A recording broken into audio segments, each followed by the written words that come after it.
আইবিসির আমাদের কাছে একটা খবর আছে 3 তারিখে অফিসিয়ালি জনসভাটা চেঞ্জ হচ্ছে, কেন এমনটা হবে? দেখুন, 3 তারিখে যে জনসভাটার ডেট হয়েছিল ওই ডেটটা বারে শুক্রবার পড়ে যাচ্ছে। আর যেহেতু আমাদের ভাঙড়ে 70% মাইনরিটি সম্প্রদায় বসবাস করে, সেহেতু ওই দিনকে জুম্মার নামাজের ব্যাপার থাকে। সম্ভবত আমাদের প্রত্যেকটা জায়গায় একটা সময় আমাদের জামাত হয়, তো সেই জামাতটা শেষ করে তারপরে লোক আসতে একটু দেরি হয়ে যাবে। আর আমাদের সভাটা 2টোর সময়, সেই কারণেই ওই ডেটটা চেঞ্জ করে তার পরের দিনকে শনিবার 4 তারিখে 4 মে করা হলো। কটা থেকে শুরু হবে? ওটা দুপুর 2টো থেকেই শুরু হবে। অভিষেক ব্যানার্জি কটা থেকে আসবে?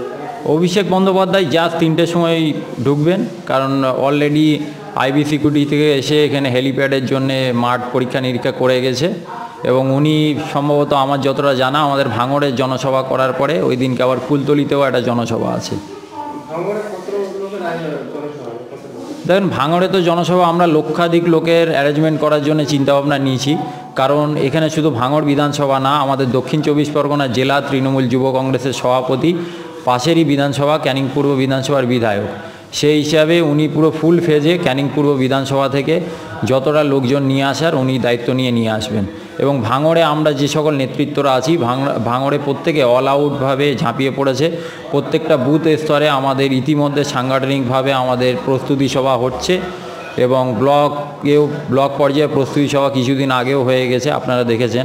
অঞ্চল পর্যায়ে হচ্ছে। সেই হিসাবে আমরা প্রত্যেকটা বুথ স্তর থেকে আমাদের ব্যাপক পরিমাণে লোকজনের জমায়েত করার চিন্তাভাবনা আছে।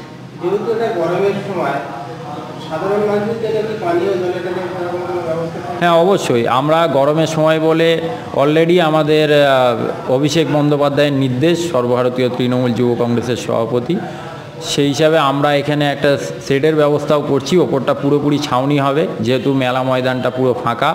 এবং আমরা জলের একটা পাউচের ব্যবস্থা করেছি, যাতে পানীয় জলের জন্য কারো কোনো অসুবিধা না হয়।